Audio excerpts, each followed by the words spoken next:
Hey learners, welcome to IIMCOM। I hope you guys learning well. So आज हम discuss करने वाले हैं difference between central bank and commercial bank. ठीक है। सो सेंट्रल बैंक क्या होता है और कमर्शियल बैंक क्या होता है, इसका डेडिकेटेड वीडियो मैं ऑलरेडी बना चुका हूँ, तो उसका लिंक मैं डिस्क्रिप्शन में बॉक्स में डाल दूंगा। ठीक है।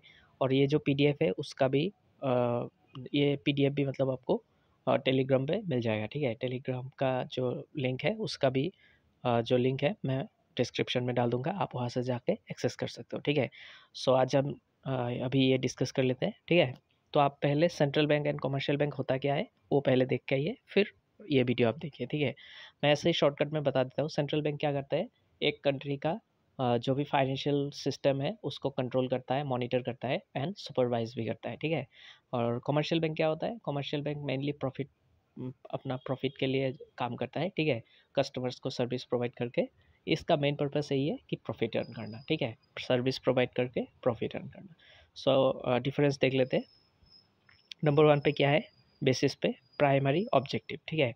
सेंट्रल बैंक का प्राइमरी ऑब्जेक्टिव्स क्या होता है, the central bank is a apex monetary authority of a country. ये एपेक्स मॉनिटरी अथॉरिटी है, आपको पता ही होगा। Responsible for maintaining overall monetary and financial stability. ये क्या करता है, ये रेस्पॉन्सिबल होता है क्या करना, मॉनिटरी एंड फाइनेंशियल स्टेबिलिटी को मेंटेन करता है। ठीक है। मतलब ये फाइनेंशियल या फिर मॉनिटरी जो भी सिस्टम है देश में वो कंट्रोल करता है। ठीक है। एंड कमर्शियल बैंक क्या करता है, commercial banks are licensed financial institution that serve individual business and organisations.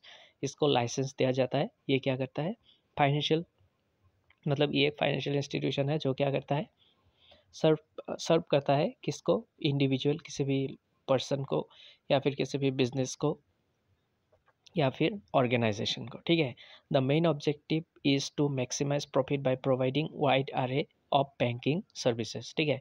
मतलब ज़्यादा से ज़्यादा बैंकिंग सर्विस प्रोवाइड करके maximum to maximum profit earn करना ही इसका मेन ऑब्जेक्टिव्स है। ठीक है। सेंट्रल कमर्शियल बैंक का मेन ऑब्जेक्टिव्स है। नंबर 2 पे देख लेते हैं, सर्विंग क्लाइंट्स। अब क्लाइंट्स कौन होता है, सेंट्रल बैंक डायरेक्टली लोगों से, जो आम आदमी है, जो जनरल पब्लिक है, उससे इंटरेक्ट नहीं करता है। ठीक है। ये मेनली कहाँ पे अपना जो सर्विस है वो किसको प्रोवाइड करता है, government and other commercial banks, जो भी और भी कमर्शियल बैंक्स है उनके साथ ही जो अपना सर्विस है वो प्रोवाइड करवाता है। ठीक है। यहाँ पे लिखा भी है, the central bank primarily serves the government and other commercial banks, जो गवर्नमेंट है एंड और भी जो कमर्शियल बैंक्स है उनको सर्विस प्रोवाइड करता है। It does not typically deal directly with the general public. ये जनरल पब्लिक के साथ डील नहीं करता, जो मैंने बोला ही है। ठीक है। कमर्शियल बैंक में क्या होता है, commercial bank interact directly with individuals and business offering services to general public. ये डायरेक्टली इंडिविजुअल एंड बिजनेसेस को क्या करता है, इंटरेक्ट करता है एंड उसको सर्विस भी प्रोवाइड करता है। ठीक है। नंबर 3 पे क्या है, करेंसी इशू। अब यहाँ पे करेंसी इशू कौन कर सकता है, आप बता सकते हो क्या, कमेंट में बताइएगा ज़रा जी कि करेंसी इशू कौन करता है, कमर्शियल बैंक या फिर सेंट्रल बैंक। ठीक है। सो आई होप आपने बता दिया होगा। तो अब हम डिस्कस करते हैं करेंसी इशू कौन करता है। ठीक है। The central bank holds sole authority to issue and regulate the national currency ensuring uniformity and stability. जो सेंट्रल बैंक होता है उसकी उसी के पास एक लौथा पावर होता है करेंसी इशू करना। ठीक है। कंट्री का जो भी करेंसी है वो सेंट्रल बैंक ही इशू करता है। ठीक है। और उसको स्टेबल भी रखता है, जो भी करेंसी है उसको स्टेबल रखना भी सेंट्रल बैंक का ही काम है। ठीक है।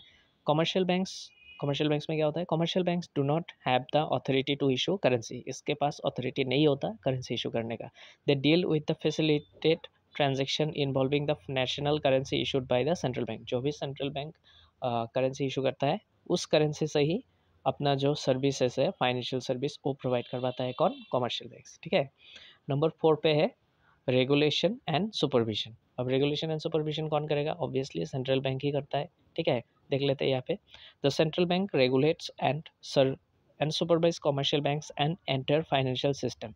जो भी कमर्शियल बैंक उसको भी रेगुलेट करते हैं और देश का जो भी फाइनेंशियल सिस्टम है उनको भी क्या करता है, रेगुलेट करता है, रेगुलेट एंड सुपरवाइज करता है। ठीक है।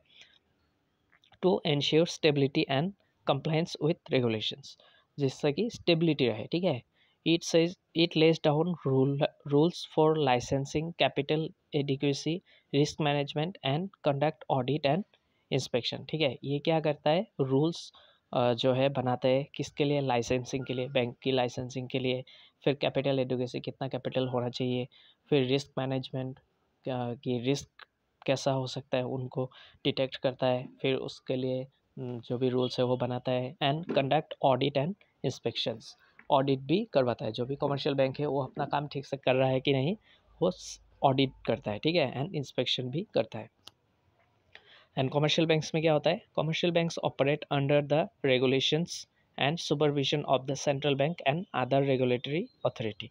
कमर्शियल बैंक क्या करता है, ये ऑपरेट करता है जो भी रेगुलेशन एंड जो भी रेगुलेशन मतलब सेंट्रल बैंक बनाता है उसी हिसाब से कमर्शियल बैंक काम करता है, ठीक है।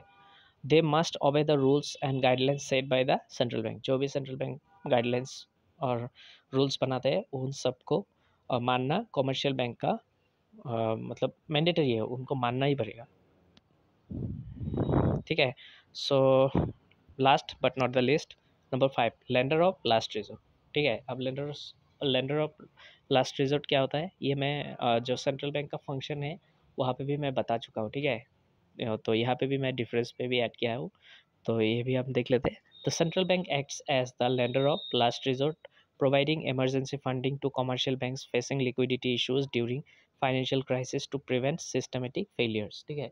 ये क्या करता है, जब भी मान लीजिए कमर्शियल बैंक के पास अगर पैसों की कमी हो, ठीक है, और उनको इमरजेंसी फंड चाहिए, तो वहाँ पे किसी और बैंक से भी उनको पैसा नहीं मिल रहा है, ठीक है, कमर्शियल बैंक को किसी और बैंक से भी पैसा नहीं मिल रहा है, तो लास्ट जो है, last lenders of last resort बोला जाता है कि लास्ट मतलब एकदम अंतिम चरण में आप क्या कर सकते हो, रिजर्व बैंक से ही कमर्शियल बैंक क्या करते हैं, जो लोन है या फिर पैसा है वो लेता है, ठीक है, ताकि उनका जो फाइनेंशियल नीड्स है वो कंप्लीट हो सके, ठीक है। अगर बैंक अपना फाइनेंशियल नीड्स कंप्लीट नहीं कर पाएगा तो उससे इकोनॉमिक क्रैश भी आ सकता है, ठीक है। सो इसीलिए इसको लेंडर्स ऑफ लास्ट रिजोर्ट भी बोला जाता है, जो सेंट्रल बैंक है उसको लेंडर्स ऑफ लास्ट रिजोर्ट भी बोला जाता है, ठीक है। अब कमर्शियल बैंक्स में क्या है, कमर्शियल बैंक्स में access central bank facilities as the lender of last resort during the times of financial stress subject to regulatory condition. यही है कि कमर्शियल बैंक क्या करता है, जो भी जब भी मतलब